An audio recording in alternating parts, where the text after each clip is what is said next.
Assalamualaikum warahmatullahi wabarakatuh. Eh, Bagaimana kabar Bapak dan Ibu sekalian? Para pejuang P3, mudah-mudahan selalu keadaan sehat, selalu semangat dalam menjalani hari-harinya, dan sehat selalu dan selalu sehat, dan siap juga belajar bersama kami Cermin Pendidikan.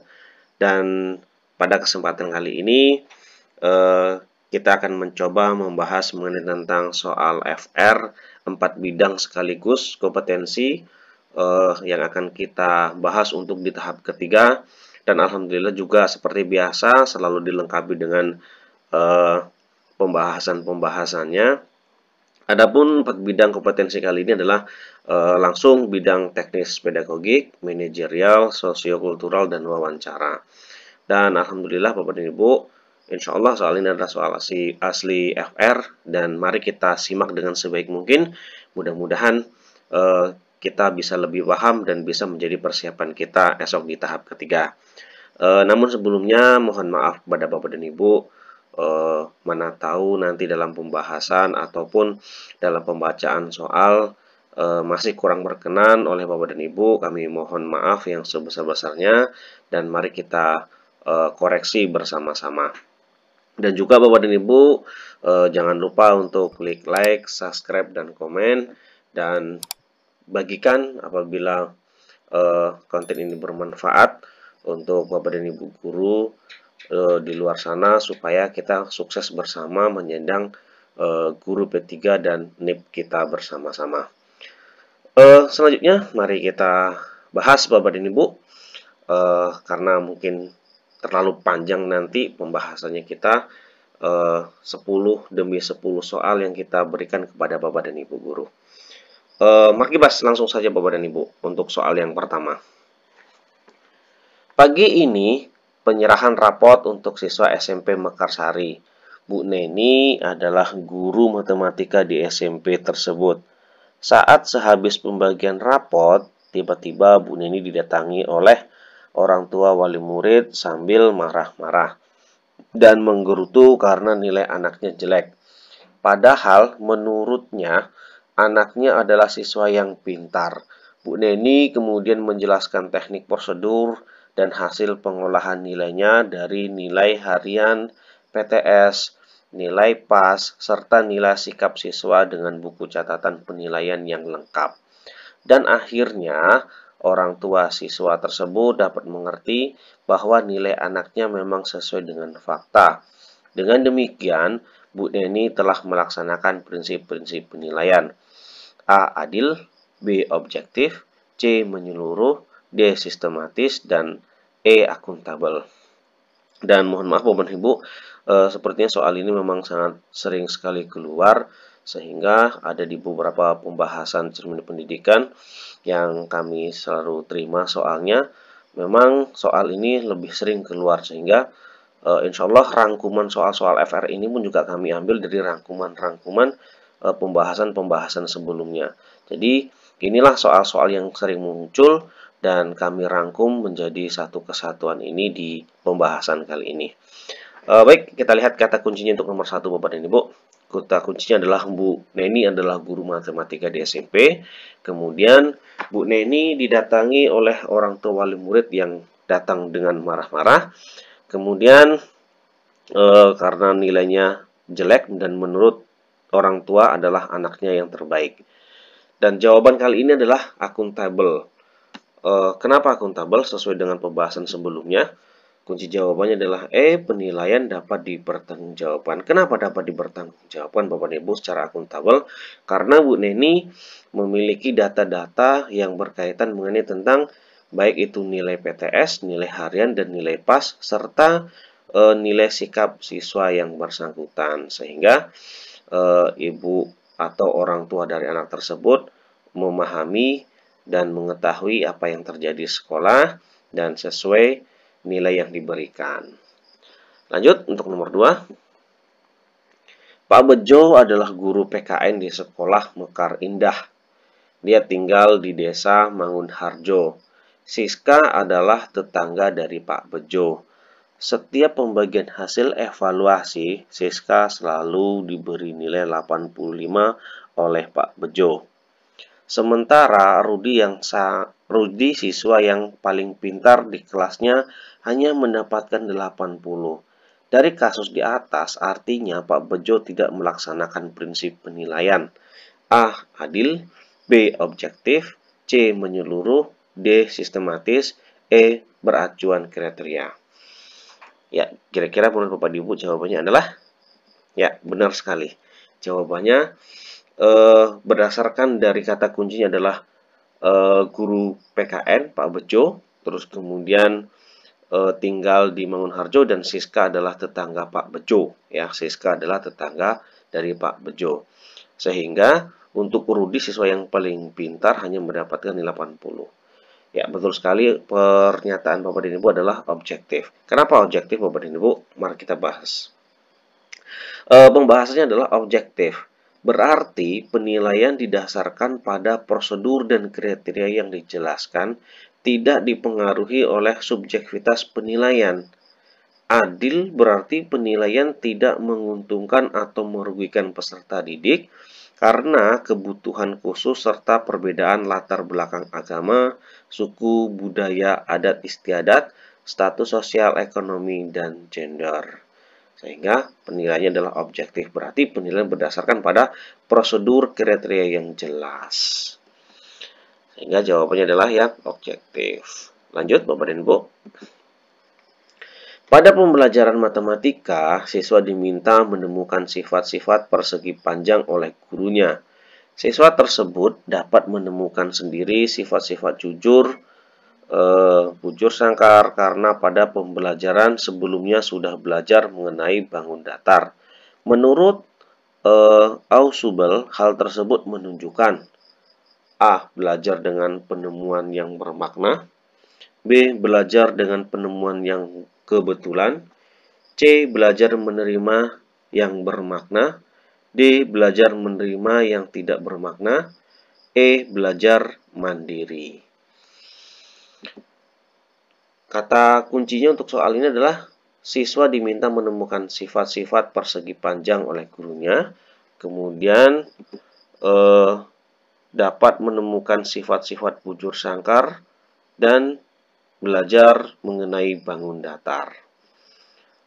Bapak dan Ibu pasti sudah mengetahuinya karena mungkin soal ini sudah sering keluar yang sedang mengikuti cermin pendidikan ya Bapak dan Ibu.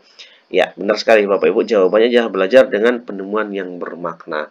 Kenapa demikian Bapak dan Ibu? Mari kita bahas. Teori belajar Ausubel adalah teori belajar mengajar yang dapat mengakibatkan seseorang bisa belajar bermakna. Sehingga dengan belajar bermakna, informasi atau pengetahuan yang diperoleh mempunyai daya tahan yang lebih lama. Pembelajaran di sekolah menjadi efektif dan efisien, dan teori belajar Ausubel ini membimbing guru mengajarkan konsep-konsep yang utama ke yang kurang utama. Teori ini dapat dipakai untuk mengerjakan berbagai ilmu termasuk matematika. Jadi uraiannya sangat jelas ya Bapak dan Ibu untuk menjawab nomor 3. Lanjut untuk nomor 4 Bapak dan Ibu. Dari banyaknya definisi atau batasan yang dikemukakan oleh para ahli, namun esensi dari pengertian penilaian portofolio adalah A. Kumpulan hasil karya siswa, B. Rekaman hasil karya siswa, C. Rangkaian hasil karya siswa, D. Kumpulan nilai siswa, dan E. Kumpulan siswa. Kata kuncinya di sini adalah penilaian portofolio, yang pada sebelum-sebelumnya sudah dijelaskan secara rinci ya Bapak dan Ibu, dan kali ini adalah rangkuman soal yang FR yang sering muncul sekali Bapak dan Ibu. Kira-kira Bapak dan Ibu tahu jawabannya adalah iya, kumpulan hasil karya. Kenapa demikian? Mari kita bahas Bapak dan Ibu. Kunci jawabannya adalah A. Portofolio adalah kumpulan hasil karya seorang peserta didik sebagai hasil pelaksanaan tugas kinerja yang ditentukan oleh guru atau oleh peserta didik bersama guru sebagai bagian dari usaha mencapai tujuan belajar atau mencapai kompetensi yang ditentukan dalam kurikulum. Jadi, hasil karya siswa itu adalah portofolio. Lanjut untuk nomor 5. Bu Linda adalah seorang guru seni. Hari ini dia ingin menilai kemampuan siswa dalam membuat lukisan. Selain hasil lukisan siswa yang dinilai, teknik dalam menggambar, cara menggunakan, dan perlengkapan juga sikap siswa dalam menghargai karya temannya salah satu juga menjadi acuan dalam penilaian. Dalam hal ini, Bu Linda telah menerapkan prinsip A. Sahih, B. Objektif, C. Menyeluruh, D. Sistematis, dan E. Beracuan kriteria. Kata kuncinya di sini adalah teknik dalam menggambar, cara menggunakan alat, dan perlengkapan, sikap siswa dalam menghargai karya temannya. Kira-kira jawabannya Bapak dan Ibu apa? Ya, betul sekali Bapak dan Ibu, yaitu menyeluruh. Kenapa menyeluruh Bapak dan Ibu? Mari kita bahas. Mengapa jawabannya C Bapak dan Ibu? Yaitu menyeluruh dan berkesinambungan berarti penilaian oleh pendidik mencakup semua aspek kompetensi dengan menggunakan berbagai teknik penilaian yang sesuai untuk memantau perkembangan kemampuan peserta didik. Sehingga uraian juga sangat jelas Bapak dan Ibu, sehingga untuk nomor 5 jawabannya adalah C, menyeluruh. Nomor 6, karena sebagian besar guru pulang kampung dan saya diminta menunda cuti lebaran oleh kepala sekolah. Sedangkan saya sudah berjanji pada orang tua untuk mudik di hari lebaran. Maka sikap saya adalah A. Tetap mengambil cuti, B. Memberi pengertian kepada orang tua dan setelah selesai baru pulang kampung, C. Memberi pengertian kepada kepala sekolah agar diperbolehkan pulang kampung, D. Meminta anggota keluarga lain untuk membujuk orang tua, E. Meminta teman untuk menggantikan penundaan cuti. Kata kuncinya di sini adalah menunda cuti lebaran oleh kepala sekolah. Dan kita sudah berjanji kepada orang tua kita untuk mudik di hari lebaran. Nah, Bapak dan Ibu mungkin sudah menebak dulu seperti yang sudah dijelaskan sebelumnya. Ya, betul sekali Bapak dan Ibu. Jawabannya adalah B. Memberikan pengertian kepada orang tua dan setelah selesai baru pulang kampung. Nomor 7. Anda diminta untuk memberikan pelatihan kepemimpinan di suatu forum yang pesertanya kebanyakan adalah mahasiswa dari kampus yang ternama.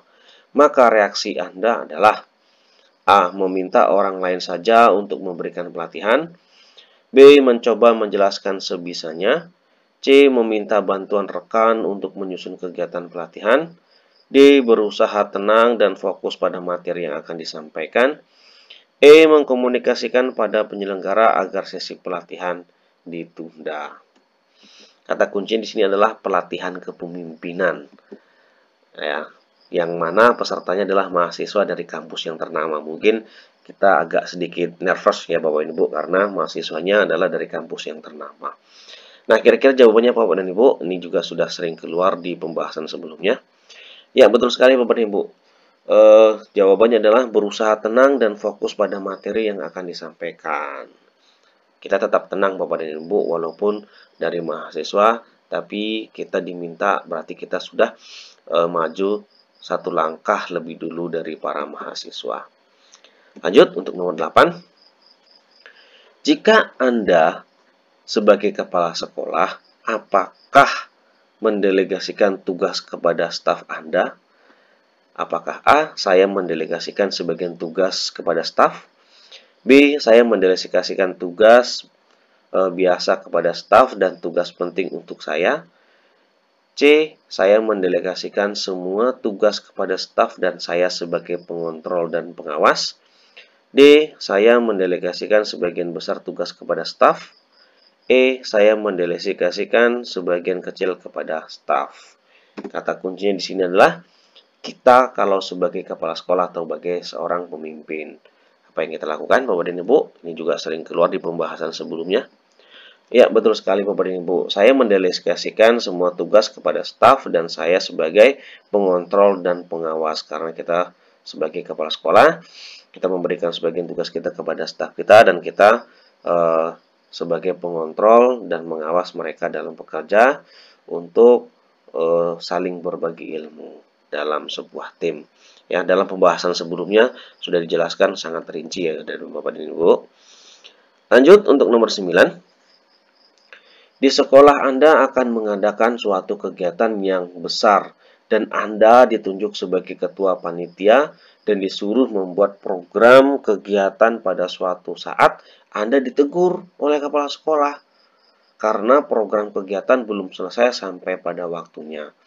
Maka yang akan Anda lakukan adalah A. Mencari alasan agar tidak dimarahi, B. Meminta maaf kepada kepala sekolah, C. Segera mengurus kelanjutan programnya, D. Mengatakan kepada kepala sekolah bahwa pekerjaan sangat banyak sehingga membutuhkan waktu yang sedikit lama, E. Menerima resiko. Kata kuncinya adalah ketua panitia dan kemudian program kegiatan yang sedang kita laksanakan yang belum selesai tepat pada waktunya. Ini juga sering keluar di pembahasan sebelumnya ya Bapak dan Ibu. Kira-kira Bapak dan Ibu sudah menebak dengan benar sepertinya. Ya, jawabannya adalah C. Segera mengurus kelanjutan programnya. Sehingga supaya pekerjaan kita dan program-program kita terlaksana. Lanjut untuk nomor 10 Bapak dan Ibu. Ketika banyak tetangga di sekitar tempat tinggal Anda yang berbeda suku dengan Anda, maka Anda bersikap toleran dan menghormati mereka. Nah, kira-kira apakah A. sangat setuju, B. setuju, C. ragu-ragu, D. tidak setuju, atau E. sangat tidak setuju? Kata kuncinya di sini adalah yang berbeda suku. Terus kemudian jawabannya adalah sangat setuju. Yang sebelumnya sudah dijelaskan di pembahasan-pembahasan sebelumnya. Terima kasih Bapak dan Ibu untuk kali ini. Mudah-mudahan rangkuman ini juga membantu, dan bagian soal rangkuman ini adalah bagian soal-soal yang sudah kita bahas dan sering sekali muncul berdasarkan dari tahap 1 dan tahap 2. Terima kasih Bapak dan Ibu. Jangan lupa untuk klik like, subscribe, dan komen. Bagikan jika bermanfaat supaya kita sukses bersama. Dan terima kasih untuk hari ini. Semoga sukses. Assalamualaikum warahmatullahi wabarakatuh.